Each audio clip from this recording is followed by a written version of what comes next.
Okay. All right. So the purpose of this meeting is to discuss sort of the general differences between when you do a co-living, setting up a co-living, and setting up like a regular rental. So this is Amanda Riggs from Blue Phoenix Property Management, who is the queen of the pad splits in Baltimore. What people don't realize, I think, when they are first getting into pad splits is they don't realize that pad split is not a property management company. PadSplit is a tenant placement and marketing company. They do a little bit of tenant screening too, and they do provide some level of sort of tenant security because the tenants get reviewed and then they can get kicked off the platform. So there is some sort of incentive for good tenantness, I guess is the word. I don't know if that's a word, right? Good stewardship of the house. But they do not provide, things like maintenance, errors, um, and setup, right? And it's a unique setup. So Amanda is expert on all these things. So I think the first question for Amanda is what are the steps of setting up a pad split for somebody from if it's starting from scratch, assuming the house is all rehabbed, you got your rooms in, everything's done in terms of the layout and the structure, but now you got to set it up. What do you have to get set up? Yeah, definitely. So what makes pad splits and co-living apartments different from, say, a long-term tenant is it is going to you provide all the furniture. It would be similar to an Airbnb, your short-term rentals that have your common area furniture. It's going to have your bedroom furniture, and all your kitchenware and things that our tenants are going to use, as while they're in the home. So as long as you're cognizant of, trying to make it feel homey and feel welcoming, adding a few door signs. I do get positive reviews from tenants who say that really actually make them feel welcome. And so it does feel more like home, even though um, they may be staying a little bit less time than, say, a long-term tenant. So being cognizant of how welcoming the place feels for tenants is going to be super important on keeping them and having them stay longer. So it's not, yeah, so you have to account for underwriting for probably like a 5,000 bucks sometimes, right? 4 to 5, $6,000 to pay for each room needs a bed and a dresser and a desk and then some common space furniture. It seems like that's about the number for an average, I'm guessing. Yep, it can be from, depending on what's already there in the property, 3 to 5. It could be upwards of maybe 7 to 10, just depending on what you're purchasing, how big the home is, how many rooms you have, how many little extra things are you providing. So as long Yeah, as and you're then one thing in your that underwriting, it should definitely have yeah, that, you have to account for furniture. that. Like that's part of your entry fee that wouldn't be for a regular long-term rental. And then Yeah. what we learned is that getting the furniture there is a logistical challenge, right? You can't right, because let's say you're off site, right? So you have to get on Amazon and then you're delivered to the house because there's no one there yet, right? So Yeah, how do so you that arrange for this? How would you recommend someone do this? Let's say that they don't have your skills and your assistance, but like they're setting this up. How would they what's the best way to go about doing that? Sure, and that has definitely been a challenge. We have a lot of property owners who are running pad splits that live out of state. They don't even live here. They don't have homes where they can secure that. So we have secured partnerships with local vendors to help us do all of those things. So this isn't brand new to the market, but it is finding trusted partners that can receive all of the furniture through multiple days and multiple shipping windows, being able to ship it all in one go, have like a moving day, right? And then also have trusted people who can be there on site to do the assembly and having, this is where you want your property manager on the property is it being set up? Because what is the first thing a tenant is going to see? Your property manager is most likely to be the one who's thinking about that. So for me, is when tenants move in for the first time, I do hear things that they liked, they didn't like, what made them feel safe, what they need. And so those are the things that I'll be looking for when we're there. Are those things going to be provided for the tenants? So not only is there an aesthetic value, but you know, is everything functioning well? Do they have Right. their basic needs? Is the laundry working?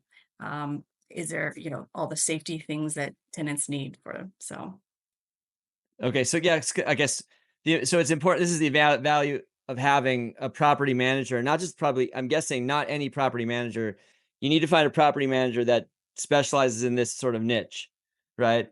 If you're in Baltimore, you find Amanda. But if you're in another city, you're going to want to find somebody who's done this before, knows all these little tiny things. Like it's kind of like Airbnbs are like this too. It's like there's a lot of tiny little things which are not necessarily expensive. They're not necessarily like something that you would think of, but they make a huge difference. A little thing here, a little thing on the wall, and those kind of things are important because on PadSplit you're rated as a landlord, and the higher your ratings are, the higher your rent will be, and the more likely you are to have a full house, which is what we all need to make this work. So you Yeah. mentioned security. What are sort of the unique security concerns for co-living, and how are they addressed, like as opposed to a regular long-term rental? Um, they are I mean, those things are pretty similar. Do the doors lock? If you're in a co-living environment, does the bathroom doors lock? That is one thing that's come up is you may have already had, say, your bedroom doors locked so that people can have they're sharing they're sharing the home with people that they don't know. They feel secure in their bedrooms, but then does the bathroom also lock so that no one accidentally walks in on them? That, Right. long-term tenant, that those are usually families, and those are Yeah. dealt with. Although with my kids, it's just Yeah. as big of a security concern. If the little boys walk in on their older sisters in the bathroom, this would be a major crisis, but that's a different Right. story. Right, right. Um, but what's similar to a long-term tenant is, do they feel safe? If there's a basement bedroom, are there bars on the window? Are there not? Do you have access to come in and out? Do the blinds properly cover? If you're on the ground level and you have people walking by, can you properly, um, are the blinds closed so that you have your privacy? So those are things that tenants will always give you feedback for because, we need those basic things, privacy and Yeah. safety. And then I guess they need smart locks too, probably is the best way to go. I mean, I've seen some people do like the push button locks but individual key locks, but each door, this is not like a typical inside door, right? You have to have a bolted lock on each door. But I'd imagine it can be challenging as a property manager if you don't have a system for dealing with individual room locks. Right. So that is actually probably one of the biggest differences. And I have seen property owners, it has come up a bit with the door lock. So your individual is going to have their door lock. If an individual is just renting a townhome, and then when they move out, you're going to change the locks so that no one accidentally made a copy of the key, and a future, the past Accidentally. tenant. Yeah, yes, a past it, or they shared it with someone else who made a Right. copy. The new tenants have to have brand new door locks on all the locks. Now, if you have tenants coming in and out of just a bedroom, you also have to have that type of safety. So when you have your electronic door locks, one, it makes for a faster turn of the room. You get in, clean it, and then you can reset the locks remotely. Um, Otherwise, if you're still using physical keys, you'll have to bring in a locksmith, change the door. You have to track all the keys. I mean, the cost will go up exponentially if you're always changing physical keys again. Not to mention, it's going to drive up your costs on, um, doing your check-ins and your checkouts, and yeah. So Yeah, I that's mean, a 'cause you probably have to pay 100 to 200 bucks for a locksmith each time. So if you have a tenant that just stays for a month or two, that's going to really kill you. So a smart lock, I guess you get a smart lock that you can remotely just change the code. Each tenant has their own code. It's a piece of cake, right? You just have to go into the app and make a change. Yeah, that's the advantage of it is you can respond right away. If a tenant moves out, you can change the door codes that same day. So there's that increased security. However, it's not a perfect system. If you have a power outage for an hour and the Wi-Fi is out, your door locks are going to be out. So you have to plan for that. That may happen. And in the summer, it did happen. BG went out for like a 2-hour window, and people couldn't get it back into their doors. So Is there a um, backup key? Is that how you do that? yes, and that's something we'll be doing for your property too. Is there is a backup, and we'll have those options for them. Got it. Okay. And then And then I guess there's also you have to have cameras, but you have to be careful because you can't put cameras everywhere, obviously. Right. So Maryland law says you can have cameras inside the home in like a common area, but you can't have your cameras in a place where someone would expect privacy. So that's the bedrooms and the bathrooms. So you can Right. put something in a living room or a kitchen. Some owners opt to do that, some do not. Um, I've had tenants ask for them in in the kitchens because they want to see if someone's taking their food. But that's another level of, who's monitoring the camera every day if it's tenant disputes. Now, if it's a security issue and there's maybe a physical altercation in the home, I haven't really had that happen so far here in Baltimore. But if that did happen, you know, the cameras would come in handy. On the, externally on the property, something could happen. If you have a car park in the back, potentially have a camera looking at the door and the car park. Um, Things could happen. It's just, can you help the police when you do a police report? Um, Also, if there's unauthorized visitors, that's another benefit. I know you guys are getting, you're going to have cameras on the property, which is really good, exactly for the reason. So you can make sure people's identity are confirmed. I have heard through the grapevine that, a potential tenant signed up under someone else's, you know, like face and name, which was, so the totally illegal. And then they showed up at the property and there was someone else. So those kind of security issues are rare, but they do come up, and it's, to be aware of. So. Right. Okay. So I guess so kind of segueing off that, it seems like you might have problems when you have, I remember when I was in college, like that's when the TV show The Real World came out, six strangers living in a house together, hijinks ensue, beginning of reality TV. So I'd imagine sometimes you might have a situation, although I think they in those shows they specifically pick obnoxious people so that it creates drama. And I guess in this case you're screening to avoid obnoxious people and avoid drama. So what kind of like is there a separate, I don't know, do you have a separate, PadSplit does their screening, but do you do additional screening too? Yes, we do. We do additional screening before anyone moves in. PadSplit gives you the option to do like a booking review in advance, so they're not just automatically booked in. I always reach out to the tenants. I do my own background check on them.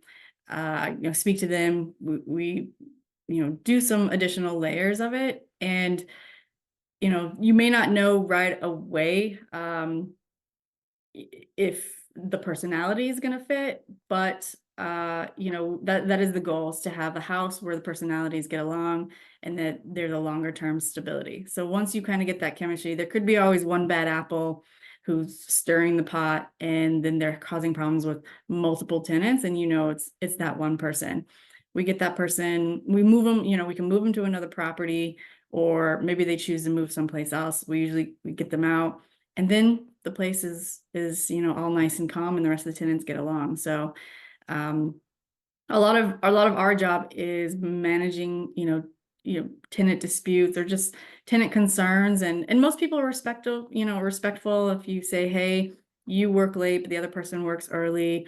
um you know Please be cognizant of when you're cooking, and if you're setting off the fire alarm cooking at 3 in the morning, other tenants are gonna be woken up. So and then most Right. of our tenants are very respectful for something like that. They don't mean to.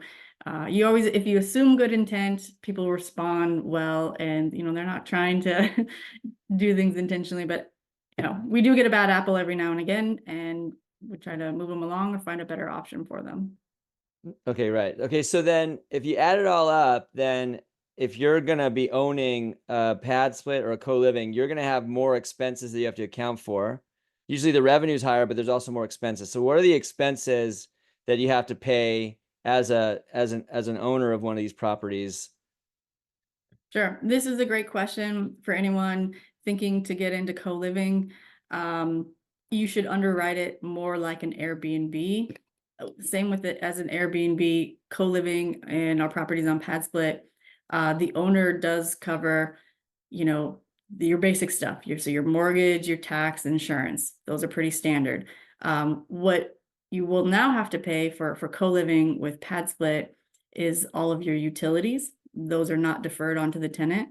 So that's, gas, electric, water, trash, sewer, landscaping, snow removal, um, and any Wi-Fi. Um, so those you have to underwrite as the owner's expense. And so it does balance out because co-living will generate more income, but you do need to underwrite that in there. So then your setup cost we talked a little bit about before is that one-time purchase of all the furniture. I would say your pad splits, since there is higher traffic, your repair costs may be a little bit higher than, say, a long-term tenant. Just because things happen when people move, you might have to repair, minor things here and there. So it is worth noting it hasn't been really major furniture that I've seen on the property, but might just be like a door that's dinged and you have to, pair that because it doesn't look nice and your next tenant is not going to be as happy. So Right, right. I guess you do offset that a little bit because you probably have less vacancy because with a long-term rental, if you have a vacancy, you get 0 income. Whereas with a co-living, it's unlike unusual that the whole house is empty.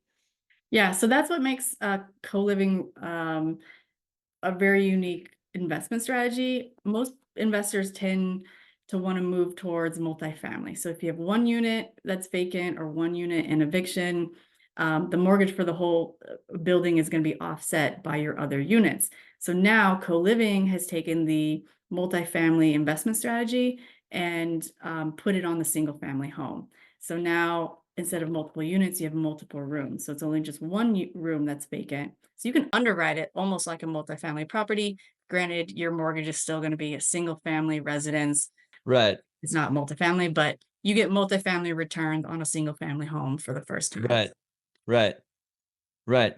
What are the things that you've noticed that people who are trying to get into investing in co-living have, like, the mistakes that they're making that you've noticed in terms of either just any aspect, underwriting, setup, management, it's stuff like that?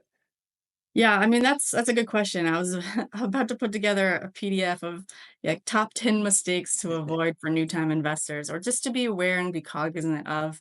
Um, I mean, to me, I think the number one thing is just learn how to underwrite a property. As we talked about, this is you're underwriting it like an Airbnb, so make sure you're accounting for all of those costs, right?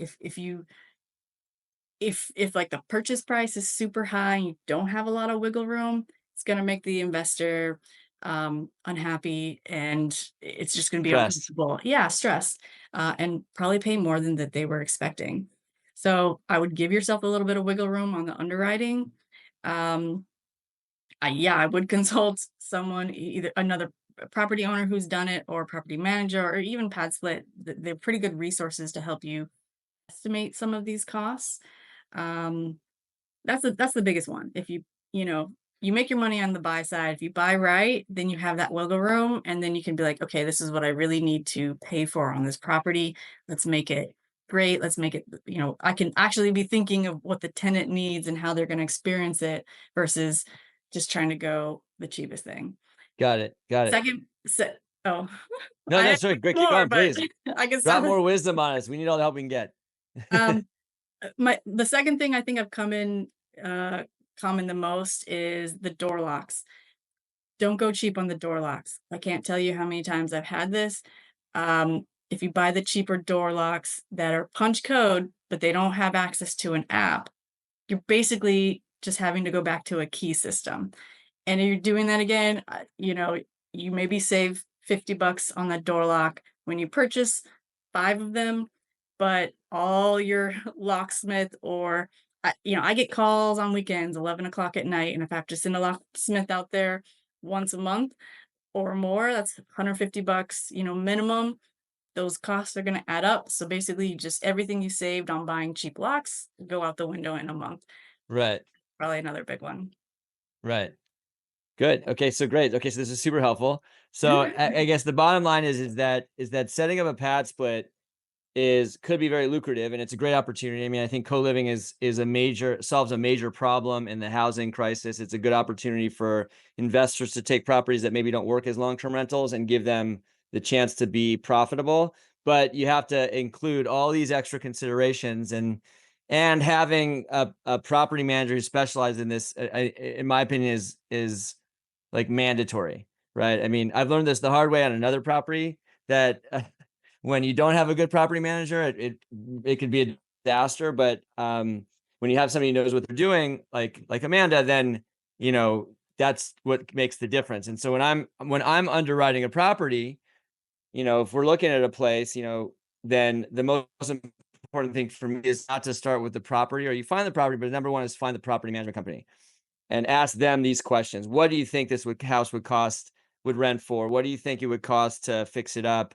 Do you think this is what would the expenses typically be? All these things you want to know from somebody who knows what they're doing, not from, a YouTube video or something like that. You want to really who knows what they're doing. Otherwise, I think you can make a lot of mistakes, which would be educational, but I'd rather learn from somebody else's mistakes if I can, right? Right, right, you don't want it to happen to you. Right. Um, another skill that I always recommend, um, investors learn is to do their own rental and income analysis. That's another thing you want to have before you close on the property. What would it rent for a long-term tenant? What is your Right. Section 8 rental price? What could co-living be, right? Does co-living do you have enough bedrooms in the house to make it a successful co-living? If it's a 2-bedroom, 1 bath in Baltimore, it's a townhome, that's not gonna cash flow like the promise of co-living. So, having that skill of doing a rental analysis before you put in an offer is another important skill I definitely tell Yeah. anyone to learn. Yeah, yeah, and I think probably more than anybody, especially if you're out of state, they'll know the market, they'll know the neighborhoods, and if you're in a city like Baltimore or some of these older cities, a difference of one street to the next can make all the difference. I mean, if you're a few blocks away is a different world, right?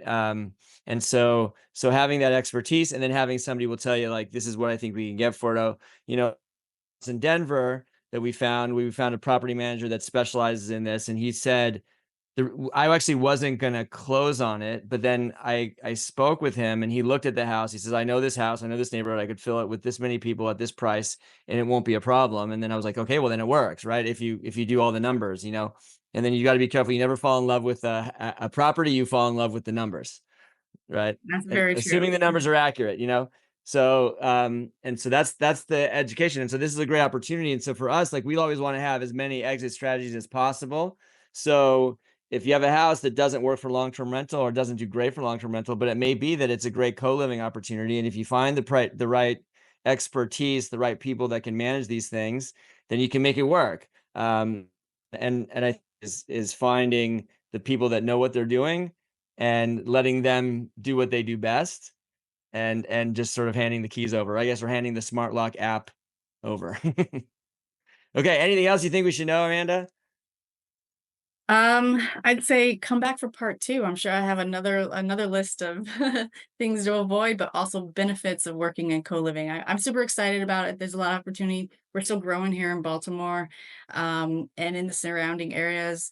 And it's taken off, but I really think the city needs it. As a person who talks to the tenants on a regular basis, they really need it. And, I want more to living opportunities for the tenants, get them on their feet. Um, and they need it. So I think this is a great opportunity. So Yeah, like that. Listen, there's a major affordable housing crisis in the country, and it's not a problem of policy. It's a problem of supply and demand. There's not enough apartments. And so it doesn't matter what the politicians of either party promise. If they can't increase supply, they can't solve the problem. I mean, co-living is a way that you can easily increase supply without having to build. And building creates problems because you have limits of land and you have limits of permits and all that stuff. So you can take a house, you can have like this house we have in Baltimore, it's going to have 6 rooms. So now I would have to build an apartment building with 6 one-bedroom apartments or 2-bedroom apartments, right? And so that would be a huge expense, huge time finding the land, building. This way I could take a house and now I have an opportunity for 6 people to find a place to live, which then takes demand out of the rest of the housing market and lowers prices for everybody else, right? Yeah, So it's a major solution.